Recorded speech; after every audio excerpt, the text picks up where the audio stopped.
Perkenalkan, nama saya Wahinur Astuti. Dan saya, Abdurrahman Randi. Dalam kesempatan kali ini, tim kami akan mengulas informasi dan kebijakan pemerintah mengenai mudik di masa krisis COVID-19. Seperti yang kita ketahui, mudik merupakan hal yang lumrah dalam menyambut bulan suci Ramadan dan Idul Fitri. Tidak seperti tahun-tahun sebelumnya, di tahun ini tidak hanya di Indonesia, namun seluruh dunia juga mengalami krisis yang kita sebut dengan pandemi global COVID-19. Per 15 April 2020, di Indonesia terdata 5.136 pasien terpapar virus COVID-19. Untuk menekan laju jumlah penularan virus tersebut, pemerintah mengeluarkan beberapa kebijakan mengenai mudik lebaran. Kamis 9 April 2020, Presiden Jokowi dalam memberikan keterangan pers di Istana Merdeka menyampaikan bahwa aparatur sipil negara, Tentara Nasional Indonesia, dan Kepolisian Republik Indonesia serta pegawai badan usaha milik negara dilarang untuk melakukan mudik. Untuk masyarakat umum, Presiden akan melihat dan mengevaluasi kondisi di lapangan terlebih dahulu.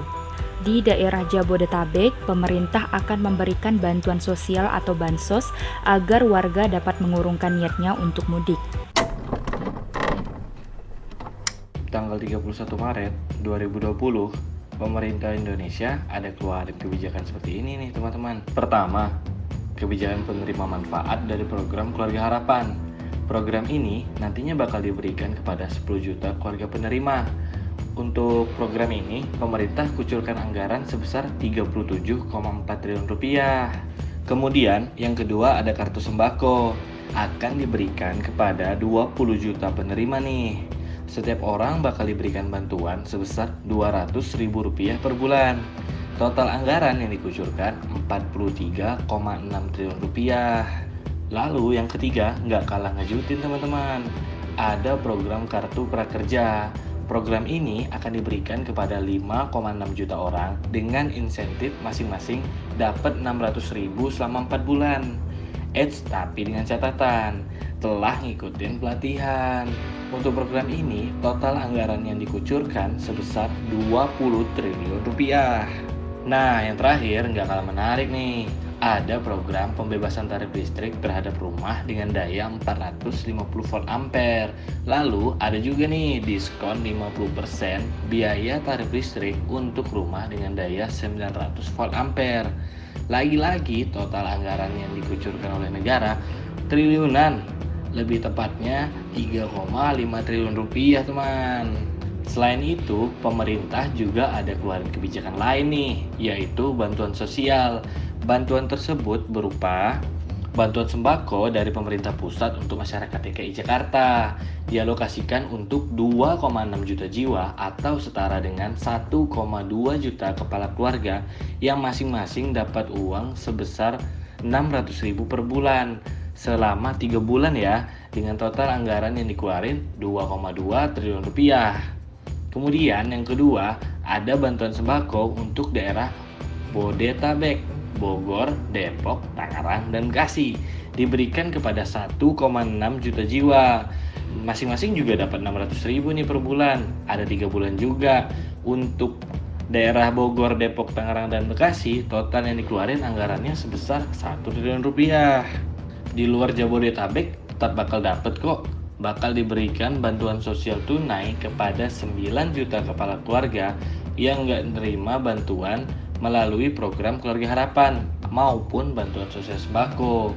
Masing-masing dapat 600.000 juga nih per bulan selama 3 bulan, dan total anggaran yang dikucurkan sebesar 16,2 triliun rupiah. Yang terakhir, sebagian dana desa juga dialokasikan untuk bantuan sosial di masing-masing desa yang akan diberikan kepada kurang lebih 10 juta keluarga penerima dengan masing-masing yang sama Rp600.000 per bulan. Total anggarannya ini 21 triliun rupiah. Selain kebijakan yang baru aja disampaikan, ada juga nih kebijakan lain dalam mendukung pencegahan penyebar luasan COVID-19 di wilayah Indonesia. Kebijakan tersebut dikeluarin oleh Kementerian Perhubungan yang tertuang di dalam Peraturan Menteri Perhubungan Nomor 18 Tahun 2020. tentang pengendalian transportasi dalam rangka pencegahan penyebaran COVID-19. Pengendalian yang dimaksud di dalam aturan tersebut adalah pengendalian transportasi untuk seluruh wilayah yang telah ditetapkan sebagai daerah dengan status pembatasan sosial berskala besar atau yang lebih dikenal dengan PSBB, dan juga pengendalian transportasi dalam kegiatan mudik Idul Fitri tahun 1441 Hijriah.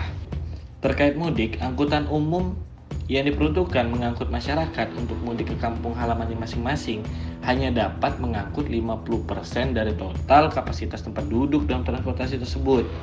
Penerapan physical distancing yang harus berjalan sesuai aturan yang berlaku. Dan tak lupa pula, waktu operasional perlu diperhatiin nih oleh pejabat yang berwenang. Peraturan ini mengikat untuk segala macam jenis transportasi, baik di darat, laut, maupun udara. Kompas.com memposting bahwa Kalimantan Barat menduduki posisi kedua dengan persentase kesembuhan COVID-19 sebesar 33,3%. Di wilayah kota Pontianak, angka yang terinfeksi juga terbilang rendah, yakni hanya 10 orang saja dan 3 pasien diantaranya sudah terkonfirmasi bebas dari virus corona. Untuk mempertahankan prestasi tersebut dan dalam rangka pencegahan penularan COVID-19, terkhusus di Kalimantan Barat, Pak Sutarmiji memposting sebuah himbauan di akun Instagram pribadinya.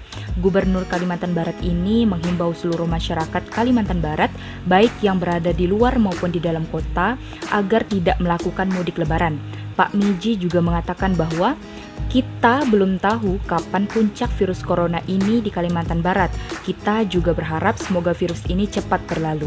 Oke, sekian informasi terkait mudik lebaran dan beberapa kebijakan pemerintah yang dapat tim kami rangkum dan bagikan ke teman-teman semua.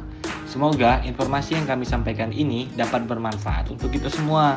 Terakhir, kami cuma mau ingetin, jangan lupa tetap jaga protokol pencegahan COVID-19 yang telah digalakkan oleh WHO dan pemerintah Indonesia ya teman, agar kita dapat memutus mata rantai penularan virus ini. COVID-19, musuh kita bersama.